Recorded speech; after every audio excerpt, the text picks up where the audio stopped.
Here are 5 rules that I found really helpful for the first 2 weeks of 2026. The first one is be a lot more selective with your time and your energy. There's going to be people in your life that, whether you like to admit it or not, when you spend time with them, you leave with less energy. Putting aside any emotional baggage, how long you've known them, what their intentions seem to be for you, I promise you that if you want to stay aligned to your goals for this year, whether you like it or not, you have to honor the facts. And if the fact is, when you spend time with them, when you talk to them, when you're in a room with them, if you end up with less energy than you did before you were in the room with them, you should drastically limit the amount of time and attention that you put into that person. The second rule I'm bringing into 2026 is to protect your momentum at all costs. And this actually builds off of that last point. If you're spending time around people who are taking away from you and not giving anything in return, that is going to affect your momentum. It's going to affect your work ethic. It's going to affect how you wake up the next morning, how you feel. The brutal truth is, if you have these people-pleasing tendencies where you will hang around people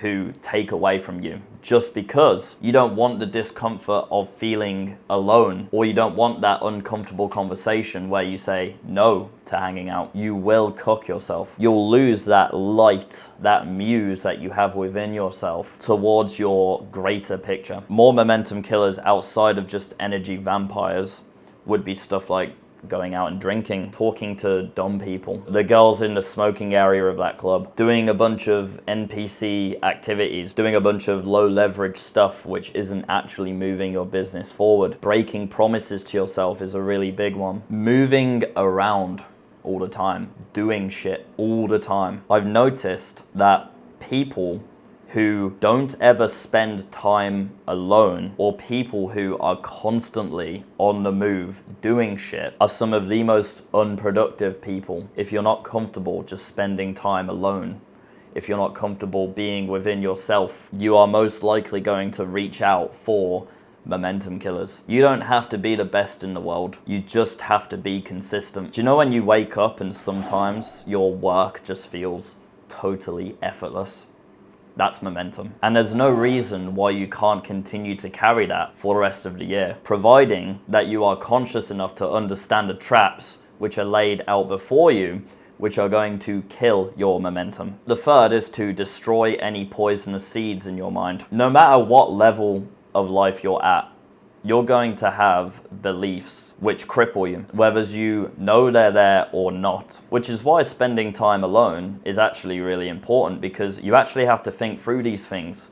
You can't constantly be stimulated by other people and things to do. You need to be comfortable being alone, self-analyzing, so that you can figure out what your own limitations are. A poisonous seed is an idea in your head, or a part of your self-identity which doesn't serve you. I've had the belief in my mind that I am really far from natural in terms of boxing and fighting, and that it's not really something that I should put my time into because I didn't think I could ever actually get good. I'm starting out my year by training boxing every single day, because if you're anything like me, you don't want to just excel at one thing. You want to be a well-rounded man of total competence. And that seed being there, that idea, that part of my self-identity where I was like, oh no, I'm not really that guy. There's only one way that you can destroy that, and that's by disproving it. That's by running through the fire and doing the uncomfortable shit.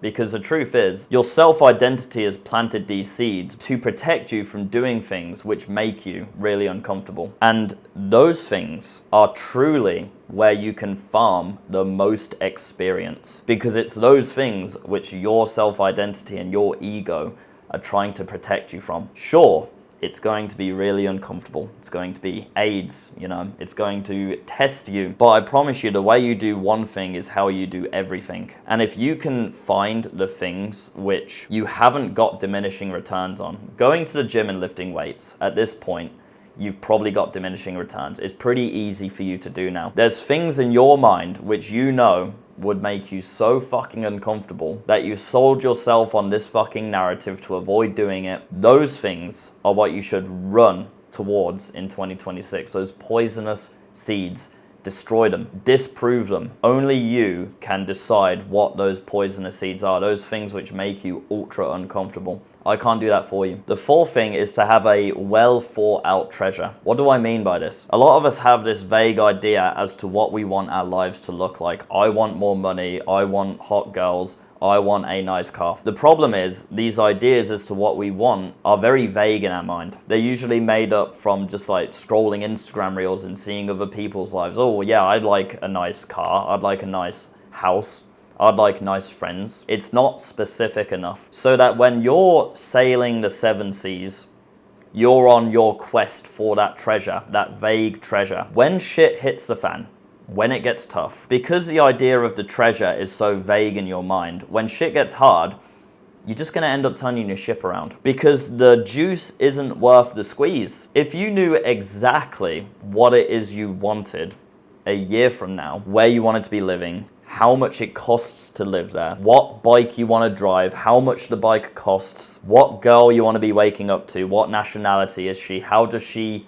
behave, what's your wardrobe full of, how do you get those clothes, how much are those clothes? If you had the absolute specifics down for what your treasure is for this year, I want to live in Bangkok, I want to live in this condo, which I've found on the internet. It costs $1,000 a month. I need to get these flights. I need to get this visa. I want to buy this bike. You have the absolute specifics down for what it is that you're pursuing for this year. And from there, you can just reverse engineer how to get there. Okay, so to have this stuff this time next year, I need to be making $5,000 online. I need to take this flight on this date. I need to have this skill. I need to have this income, this emergency fund. Without those specifics, you're chasing this vague idea of freedom and happiness and fulfillment, and it's never ever going to work out for you. You need to be very specific with what your treasure is, so that when you reverse engineer how to get to that treasure, you have a very specific timeline of events and things you need to do to achieve that goal. So what is your treasure? Where do you want to be in a year from now? What house are you living in? How much does it cost? Where is it? What's your wardrobe full of? Get super specific. Get the numbers. Look at the place that you want to live on Google, so that when you do run into those rough seas, when you do get that attack from the Kraken, or you have that crew mutiny, all sorts of shit's gonna happen on your pursuit to total masculine excellence. When those things happen, you have that clear goal, that clear treasure in mind. You're not gonna end up turning that ship around. You're gonna fucking sail through those storms. And finally, a very simple one: eat the frog. Start every single day by doing the most annoying AIDS task that you have to do, the thing that you least want to do it straight away as soon as you wake up, and watch how for the rest of the day you're so grateful for yourself that you got that task out of the way. You can focus on other things. You're already proud of yourself. You're in a high vibration because you've done yourself proud. Makes a massive difference. If you want to learn how to make $5,000 to $10,000 online through video editing and work with your favorite influencers, you want to be able to travel the world, make money from your laptop from anywhere, and network with a bunch of highly ambitious creatives and also creators that you can work alongside, check the first link in the description right now. This is exactly what we do inside of the Academy of Excellence. And my students are all starting their new year with some serious momentum. We're 13 days into the new year, and already 3 of my students have moved out to Bangkok. We've got a 4th one coming at the end of the month, and we have a few more guys moving out in February as well. This shit works. If the digital Wi-Fi cowboy lifestyle speaks to you, check the first link in the description right now. I hope this helps. Take care.